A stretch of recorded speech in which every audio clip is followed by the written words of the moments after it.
श्री वल्लभाधीश की जय। श्री गोसाई जी परम दयाल की जय। श्याम सुंदर श्री यमुने महारानी की जय। श्री गिरिराज धरण की जय। श्री गोवर्धन नाथ प्यारे की जय। श्री आचार्य जी महाप्रभु जी श्री वल्लभाचार्य चरण विरचित तत्वार्थ दीप निबंध का भागवतार्थ प्रकरण। भागवतार्थ प्रकरण वांचना इतना जरूरी है जितना सुबोधनी जी को समझना। इसलिए श्री आचार्य जी महाप्रभु जी आप श्रीमद् भागवत की व्याख्या करने की इच्छा से प्रतिपाद्य रूप भगवान की वस्तु संकीर्तन रूप मंगल के रूप में स्तुति करते हैं। यानी श्रीमद् आचार्य चरण श्रीमद् वल्लभाचार्य जी भागवत की जो व्याख्या करने की इच्छा कर रहे हैं वो मंगल के रूप में आप स्तुति कर रहे हैं। उसका प्रतिपाद्य रूप भगवान की वस्तु संकीर्तन रूप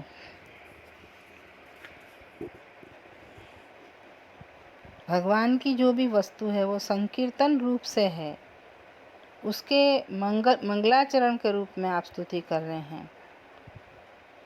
तो आगे अपन करें कि श्री कृष्णम परमानंदम दशलीलायुतम सदा सर्वभक्त समुद्धारे विस्फुरंतम परम नुमः। संपूर्ण भक्तों के हृदय में भासित होने वाले सर्वदा 10 लीला से युक्त परमानंद श्री कृष्ण को हम नमन करते हैं। यहाँ कृष्ण पद से परम उत्कृष्ट वस्तु को कहा है। उन्हीं कृष्ण ने विचार किया कि मैं अपना सौंदर्य प्रकट करूं, इसलिए साकार रूप से जो प्रादुर्भूत हुए उन्हें ही श्री कृष्ण कहते हैं। श्री कृष्ण विभूति रूप नहीं हैं। परमानंद होने से आप फलस्वरूप हैं। उनका साधन श्रवण है और श्रवण का विषय उनकी 10 लीलाएं हैं। भगवान के अवतार का प्रयोजन तो सकल भक्तों का उद्धार करना ही है। यदि कोई कहे कि उनसे अन्य भी कोई उद्धारक होगा तो कहते हैं कि वे ही पर हैं, यानी सर्वोत्कृष्ट हैं। और अवतार को तो स्तुति अच्छी लगती है, इसलिए उनको नमन किया है। अब यहाँ पे शंका करते हैं कि जब भागवत विद्यमान है तो फिर आपको उसके लिए अब क्या करना है। इस शंका का उत्तर देने के लिए अपने ग्रंथ के विषय को कहते हैं कि शास्त्रे स्कंधे प्रकरणे अध्याये वाक्ये पदेक्षरे एकार्थम सप्तधा जानन अविरोधेन मुच्यते। यानी शास्त्र, स्कंध, प्रकरण, अध्याय, वाक्य, पद और अक्षर, इन सातों में निर्विरोध एक ही अर्थ को जानता हुआ मुक्त होता है। जो इन सातों अर्थों को एक ही प्रकार से जानता है वो ही मुक्त होता है। ऐसा यहाँ पे श्री आचार्य जी महाप्रभु आप अपने भागवत जी के लिए कह रहे हैं। यहाँ पे ऐसी शंका करी ना कि भी भागवत जी विद्यमान है तो आपको वाके लिए क्या करवे को है। यूँ तो आपको 7 प्रकार को अर्थ करवे को है, यूँ कही है। और वाको अर्थ एक ही अर्थ को जनावे, अर्थात भागवत का अर्थ इस तरह से कहना चाहिए कि जो अर्थ 12 स्कंधों में अनुस्यूत हो, सबका एक ही अर्थ हो, अलग अलग अर्थ न हो। यदि यह शंका हो कि अक्षरों का अर्थ क्या होगा तो उसका उत्तर यह है कि जो प्रत्यय रूप अक्षर है उनका अर्थ होता ही है। यह पहले कह चुके हैं। एक ही अर्थ होना चाहिए का तात्पर्य यह है कि शास्त्र, स्कंद, आदि यदि अलग अलग अर्थ होगा आदि का, तो वह कृत्रिम यानी बनावटी हो जाएगा। कोई वस्तु है कि उसका अर्थ अलग करेंगे तो वो बनावटी जैसा लगेगा। यूँ जैसे हमको मालूम है कि ये आम है और आम का रस है ना, तो उसको किस प्रकार से बांटना है सब में, वो भी हमको पता है कि किस प्रकार से उसकी गुठली निकलेगी, किस प्रकार से उसका रस निकलेगा, किस प्रकार से वो छिलका उसका हटेगा, तब जाके वो रस उसका अलग होगा। तो लेकिन वो जो अर्थ है वो उसके अंदर एक ही है कि ये है तो आम ही।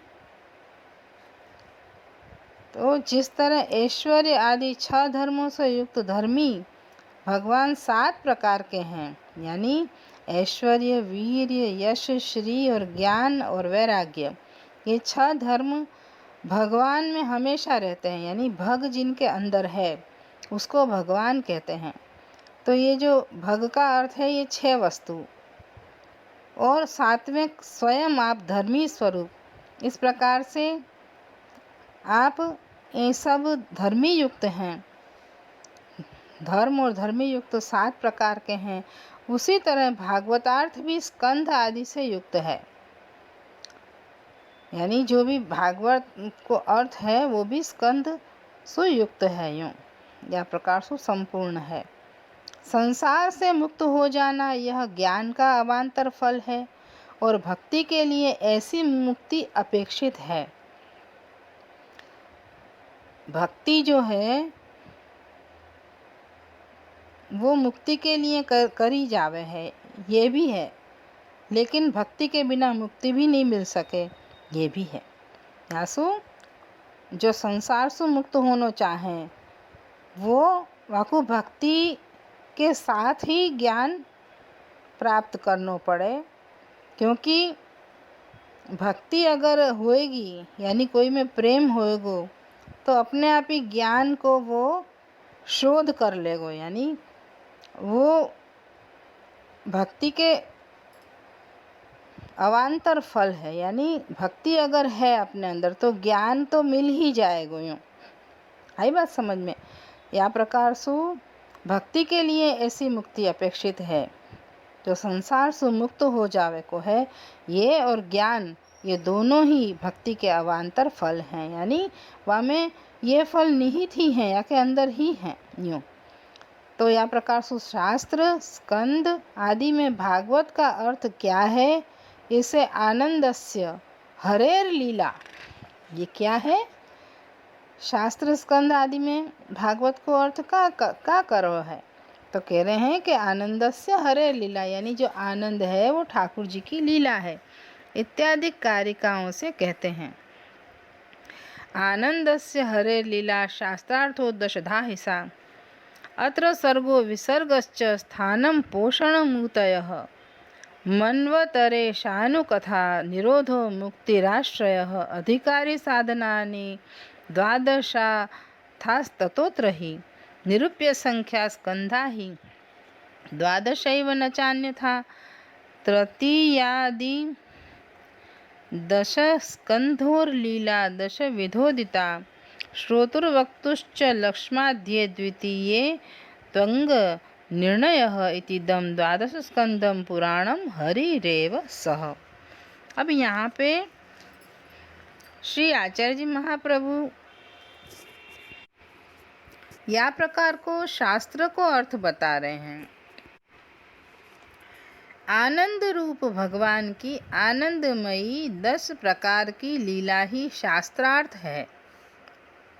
शास्त्रार्थ क्या है? यानी शास्त्र को का अर्थ है तो के आनंद रूप। ठाकुर जी कैसे हैं? तो के आनंद रूप हैं। तो ऐसे आनंद रूप भगवान की लीला कैसी है? तो के आनंदमयी है। और कितने प्रकार की है? तो के 10 प्रकार की लीला है। तो यही शास्त्र को अर्थ कहो गयो है। शास्त्र को अर्थ का है सबसे पहलो शास्त्र को अर्थ कही है शास्त्रार्थ, यानी भागवत जी को संपूर्ण भागवत को अर्थ का है? संपूर्ण भागवत शास्त्र को अर्थ का है? आनंद रूप भगवान की आनंदमयी 10 प्रकार की लीला ही शास्त्र को अर्थ है। ये हरि की जो लीलाएं हैं, इसलिए ये लीलाएं भी सब प्रकार के दुखों को दूर करने वाली हैं। अतः दुखाभाव सुखरूप होने से ये लीला स्वतः पुरुषार्थ रूप है। अब ये जो ठाकुर जी की लीलाएं हैं, वो लीलाएं जो हैं वो सारे प्रकार के दुख को दूर करने वाली हैं। और ये जब दुख को अभाव हो जाए और वाके बाद जब सुखरूप हो जावे, तब ये लीला स्वतः ही पुरुषार्थ रूप हो जावे। यानी इन लीलान को ही श्रवण मनन निधिध्यासन और इनको ही जो बार बार आवर्तन, मतलब ये पुरुषार्थ बन जावे। फिर ये ही अपन को कर्म हो जावे कि इन लीलान को ही बार बार श्रवण करें। और न लीला चिंतनम नैव दीनता विरहाद हरे, नवा कृष्णाश्रय पूर्ण वृथा तज्जन्म भूतले। ऐसा शहराय जी को वाक्य है। ऐसे शहराय जी महाप्रभु जी की कृपा से अपन को ये थोड़ो समझ में आवे कि भागवत को अर्थ का है। अब यहाँ पे भागवत शास्त्र को अर्थ बता दियो कि ठाकुर जी की लीलाएं जो स्वतः ही पुरुषार्थ रूप है। स्कंद आदि के अर्थ का निरूपण करने के लिए उनका 10 प्रकार से विभाग किया गया है। अब अपन स्कंद देखें तो यहाँ में 12 स्कंद हैं। श्री भागवत शास्त्र को अर्थ अभी अपन ने समझ लियो, तो अब स्कंद को अर्थ कैसे समझना है? तो कि सबसे पहले स्कंद को अर्थ को निरूपण करने के लिए यूँ कहिए कि 10 प्रकार के विभाग कर लो, है ना। 12 स्कंद हैं, फिर भी 10 विभाग क्यों करने हैं? तब कह रहे हैं कि इस प्रकार लीलाओं के विभाग में अत्र सर्गो विसर्गश्च, ये भागवत का वचन ही प्रमाण है। जब भागवत जी के अंदर ये वचन लिखे हुए हैं कि यहाँ पे सर्ग है, यहाँ पे विसर्ग है, विसर्ग लीला है, वह प्रकार से अर्थ लिखे हुए हैं, तो वो स्कंद के अंदर ही लिखे हुए हैं। वह प्रकार से अपन को 10 प्रकार की लीलान की खबर पड़े, तो ये 10 प्रकार के विभाग करे हुए हैं स्कंद के प्रमाण में। तो वही प्रमाण है, मतलब वही बतावे हैं अपन को स्कंद ही कि भाई ये 10 प्रकार की लीला कौन कौन सी है। तो जैसे सर्ग है, विसर्ग है, तो वाको भी अर्थ आगे आगे आएगो, तो वो भी अपन धीरे धीरे समझेंगे। भागवत जी में जिन लीलाओं का वर्णन है वे तो 10 ही हैं।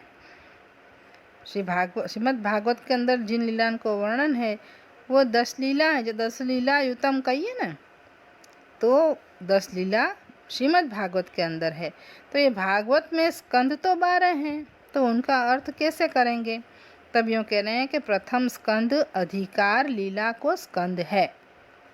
समझे? प्रथम स्कंद काय को स्कंद है? तो क्या अधिकार लीला को। और दूसरो स्कंद साधन लीला को स्कंद है। दूसरो स्कंद काय को है? तो क्या साधन लीला को। तो यासु ये जो प्रथम स्कंद और द्वितीय स्कंद हैं, तो वो पहलो स्कंद अधिकार लीला और दूसरो स्कंद साधन लीला को है। बाकी के जितने स्कंद हैं वो सब 10 लीला हैं, यानी 12 स्कंद भय।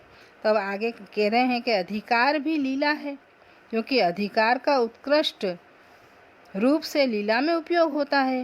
भाई आपको अधिकार है तो आप कहीं जा सकोगे ना। आपको अगर अधिकार नहीं है कहीं जाने आने का, जैसे ज्ञान के सभी प्रकार अंग रूप हैं, वो बताने के लिए साधनानी ऐसा बहुवचन दिया है, तो वो भी अपन को खबर पड़ेगी कि जैसे वैदिक मर्यादा से बांध लियो तो अधिकार हो गयो कि भाई पति और पत्नी हैं, वही प्रकार से अधिकार लीला है। और दूसरे स्कंध में ज्ञान को भी सब प्रकार से अंगरूप मानो गयो है, वो बतावे के लिए साधनानी ऐसो बहुवचन दियो है। इसलिए श्रवणादि रूप भक्ति के सभी ज्ञान अंग हैं। मतलब जितने भी अपन श्रवण आदि जितने भी करे हैं वो भक्ति, श्रवण भक्ति जो है वो भी ज्ञान के अंग हैं। यूँ आई बात समझ में। तो ये जो श्रवणादि रूपा भक्ति है वो सभी ज्ञान के अंग हैं। यासु ये ज्ञान जो है वो साधन रूप बताए गए हो यहाँ में। यूँ यहाँ पे शंका हो सकती है कि भागवत के 12 स्कंद हैं, इसलिए जब 12 भेद हैं तो एक वाक्यता कैसे सिद्ध होगी। यूँ कहिए ना कि भाई शास्त्रार्थता, फिर स्कंधार्थ, फिर प्रकरणार्थ, फिर अध्यायार्थ, और फिर श्लोकार्थ, फिर पदार्थ और फिर अक्षरार्थ। तो पहले अपन ने शास्त्रार्थ को वर्णन सुनो। तो अब यूँ कह रहे हैं कि जब 12 भेद हैं तो एक वाक्यता कैसे होगी। यहाँ में तो यूँ लिखो है कि 10 लीलायुतम, ठाकुर जी की आनंदमयी लीला है वो 10 लीला हैं। तो यहाँ में तो 12 स्कंद हैं, तो यहाँ में एक वाक्यता कहाँ बन रही है। यूँ तो कह रहे हैं कि शंका हो सकती है कि 12 स्कंद हैं, क्योंकि अब अपन स्कंधार्थ कर रहे हैं तो 12 स्कंद हैं, तो 12 भेद हैं, एक वाक्यता कैसे हो रही है। तो यहाँ कह रहे हैं कि शास्त्रार्थता उससे कैसे होगी। इस पर कहते हैं कि शब्द से और अर्थ से पुराण भगवद रूप है। कहाँ सु, शब्द सु और वाक्य अर्थ सु। पुराण क्या है, भगवद रूप है, भगवत ठाकुर जी का स्वरूप है। ये देखते निम्न गानाम यथा गंगा, यहाँ कहा जाएगा कि भागवत के हरि रूप होने पर भी द्वादशता कैसे है। वाक्य लिए अब आगे कह रहे हैं, पुरुषे द्वादश तत्वम ही शक्तौ बाहु शिरोन्तरम हस्तौ पादौ स्तनौ चैव पूर्वं पादौ करौ ततः शक्तौ हस्तश्चैको द्वादशश्चापरः स्मृतः उत्क्षिप्त हस्तः पुरुषो भक्तमाकारयत्युत स्तनौ मध्यं शिरश्चैव द्वादशांग तनुर्हरिः पादौ शक्तौ कटिर्गुहां हृदयं करौ मुखं ललाटो मूर्धा च केचिदेवं हरिं जगुः एतद्धारणमात्रेण कृष्णो भवति वै धृतः अर्थतस्तु परिज्ञाते ज्ञातो भक्तिं प्रयच्छति। द्वादशो वै पुरुषः, इस श्रुति के अनुसार अवयवों को गिनाते हैं। मतलब जैसे 12 स्कंद हैं तो वो स्कंद को अर्थ कह रहे हैं कि शास्त्र को अर्थ या में कैसे मिक्स हो रहा है। यूँ तो कह रहे हैं कि ठाकुर जी के कारण मिक्स हो रहा है, क्योंकि लीला कौन की है तो क्या भगवान की। भगवान कैसे हैं तो 12 अंग युक्त हैं। तो ये जो श्लोक आखो बोलो है वाको अर्थ कर रहे हैं कि द्वादशो वै पुरुषः। इस श्रुति के अनुसार अवयवों को गिनाते हैं। 2 जांघें, 2 भुजाएं, 1 सिर, 1 मध्य भाग, 2 हाथ, 2 पैर, 2 स्तन। इस तरह पुरुष भगवान के 12 अंग हैं। अब भागवत के स्कंधों का इन अवयवों में सन्निवेश किस तरह है वो बताते हैं। तो कह रहे हैं कि अधिकार स्कंद और ज्ञान स्कंद ये 2 भगवान के चरण हैं। सर्ग और विसर्ग ये दोनों बाह हैं। स्थान और पोषण ये दोनों जांघें हैं। पूर्व में जो कर शब्द आया है उसका अर्थ भी बाहु है। सप्तम स्कंद एक हाथ है और द्वादश स्कंद दूसरा हाथ है। इस तरह से तो भागवत का रूप विकृत सा हो जाएगा। इस आशंका पर दृष्टांत से प्रकृतोपयोगी रूप का उक्षिप्त हस्त से कहा है, यानी अष्टम और नवम ये दोनों स्तन हैं। इसके अनंतर 10th मध्य भाग है और 11 सिर है। 12 का वर्णन तो पहले ही आ चुका है, इसलिए भगवान जिस तरह भागवत रूप हुए उसी तरह से यहाँ वर्णन किया है। यहाँ कुछ उपासकों का ऐसा कथन है कि क्रमानुसार ही उपासना करनी चाहिए, वही सफल है, अतः वे यहाँ क्रम भेद भी करते हैं। वे पंचम स्कंद को कटी यानी कमर बताते हैं। मल द्वार स्थानीय नरक गुह्य स्थान को षष्ठम स्कंद बताते हैं। सप्तम को उदर, अष्टम को हृदय, दोनों कर को नवम और मुख को दशम, ललाट को एकादश, मस्तक को द्वादश। उपासना में तो ऐसा भी उचित है। इस तरह निरूपण का अन्य प्रयोजन भी है। श्री वल्लभाधीश की जय। आगे करेंगे।